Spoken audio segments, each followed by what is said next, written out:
What's up guys, my name is Ryan Shirley and I want to show you some of my favorite places in the beautiful country of Portugal. So here's my Portugal top 10.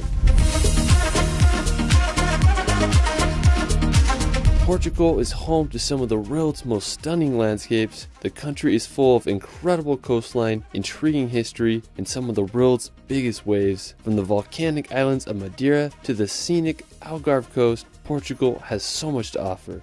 Let's start this video off at the vibrant city of Lisbon. Being one of the oldest cities in the world, Lisbon is Europe's second oldest capital city after Athens. I mean, there's just so much culture and history in this city. You can check out the Sanctuary of Christ the King monument. It reminds me of a mixture of Rio de Janeiro and San Francisco's bridge. The Commerce Square is another beautiful spot to explore. One of the coolest parks in Lisbon is the Parque Eduardo VII. It's full of beautifully designed hedges and just a great place to enjoy the afternoon or evening. The Belém Tower is also an important monument that served as a point of embarkation for Portuguese explorers.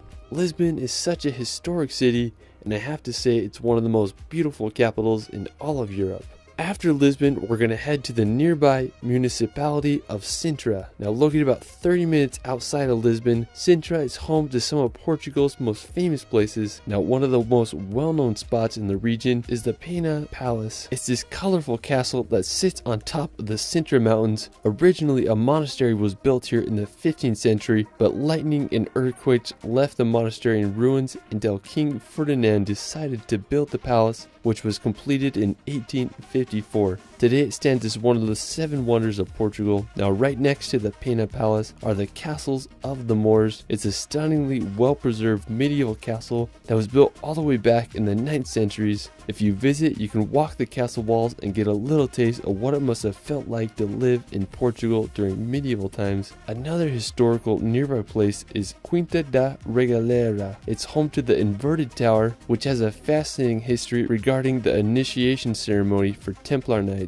Now from Sintra, you can make the 30-minute drive down to the coast. The coastline here is some of the most picturesque in all of Europe. It's full of jagged cliffs, incredible beaches, and picturesque lighthouses. Now one of my favorites is the lighthouse of Cape Roca. It offers an incredible view of the Atlantic Ocean. Now regarding beaches, I have to say one of the most scenic is Ursa Beach. It's right next to Cape Roca, and there's this really uniquely shaped pointy rocks that remind me of a wizard's hat. I mean, what a stunning coastline. Another really beautiful place right up the coast is Azenas do Mar. It's a stunning town built right against the coastal cliffs. I mean, it would be so cool to live there. After Sintra and the coast, we're going to head out to the Atlantic Ocean to visit the island of Madeira. Located off the northwestern coast of Africa, Madeira is a volcanic archipelago of 4 islands. Now special thanks to my good friend Ellis Van Jason for providing his footage. He's one of the best FPV pilots in the world, and he made a mind-blowing video of Madeira. You'll feel like you're soaring over the island. I'll link it in the description below. Now the island was claimed by Portugal in 1419. Madeira is known for its idle climate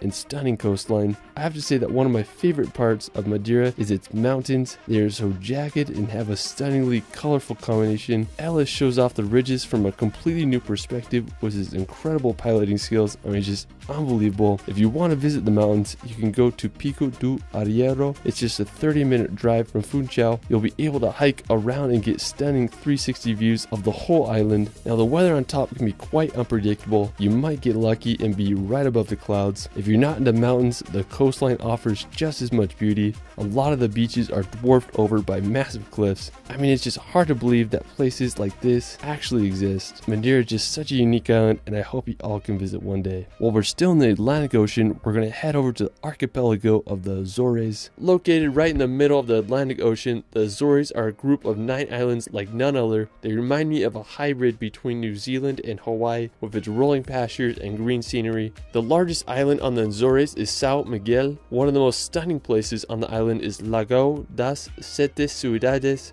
Hope I said that right.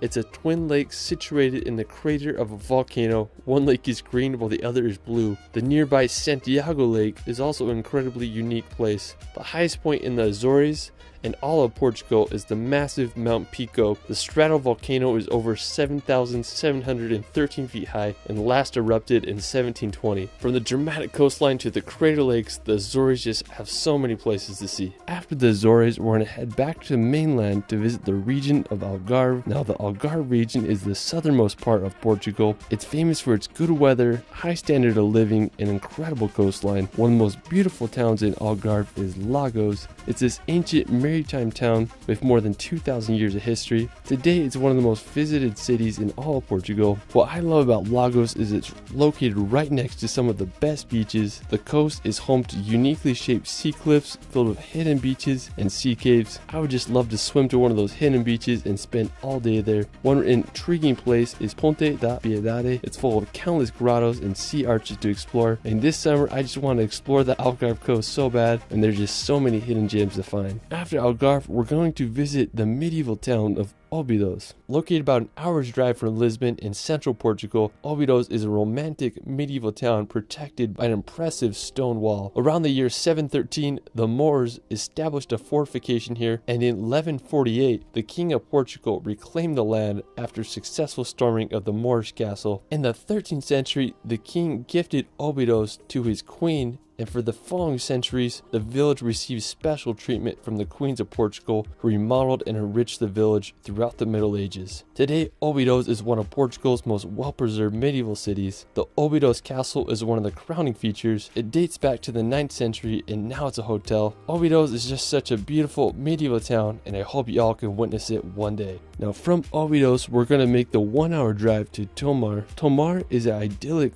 Portuguese city full of history. It's also known as the last town commissioned for construction by the Templar Knights. Now, the crowning feature of the city is the Convent of Christ, and it's this massive monastery and castle surrounded by medieval walls. It was completed in the 12th century by the Templar Knights. Now, the monastery was integral for defending the Christian kingdom against the Moors. I'm just blown away by how big it is. The stone wall that surrounds the castle must have took ages to construct. Another fascinating medieval place to visit is the Castle Alegria, located about a 50-minute drive from Tomar. Constructed in the 12th century, this castle was built to create a line of defense against the Arabs. Throughout the years, the castle started to lose its military importance, and it was damaged extensively by French invasions. Today, the castle has been restored, and I just love how it's integrated with the city. I mean, there's just houses all around it. It'd be pretty cool to live next to the castle if you ask me. After exploring the Castle Alegria, we're going to head 2 hours up the coast to the beautiful city of Porto. Now, located in the coast of northern Portugal, Porto is the second largest city in the country after Lisbon. It's one of the oldest European centers, as it developed as an important commercial port during Roman times. Today, it's one of Europe's most vibrant cities. I just love how colorful all the buildings and roofs are. The Louis I Bridge is one of the most recognizable features, as it spans across the river. Now, while we're still on the river, I recommend taking a boat ride or car up the Douro Valley to witness some of the best wine country in the world. Wine has been made in this valley for over 2,000 years. The region is full of endless terraced vineyards that line the powerful Douro River. I mean, what a beautiful spot, especially if you're into drinking wine. Alright, after exploring Porto and the Douro Valley, we're going to head back to the coast to visit possibly the most gnarly piece of coastline in the world, Nazaré. Now, located just a 90-minute drive from Lisbon, Nazaré is a historical coastal town that is famous for being home to the biggest surfable waves on the planet. Every winter season, the waves can reach over 100 feet high. Now, the best place to see the waves is the 16th century fort of St. Michael the Archangel. It's located right on the cliff, and I'm surprised it hasn't collapsed into the ocean after being battered by wave after wave for so many centuries. Alright, well, that is it for my Portugal top 10. Let me know where your favorite place in Portugal is in the comments below. I also started a relaxation channel where I post hour-long films with calming music to bring some peace and nature in your life. Me and Ellis released a relaxation video of Madeira that you have to check out. You can find me on TikTok and Instagram at shirley.films. It's Ryan, and we will see you later.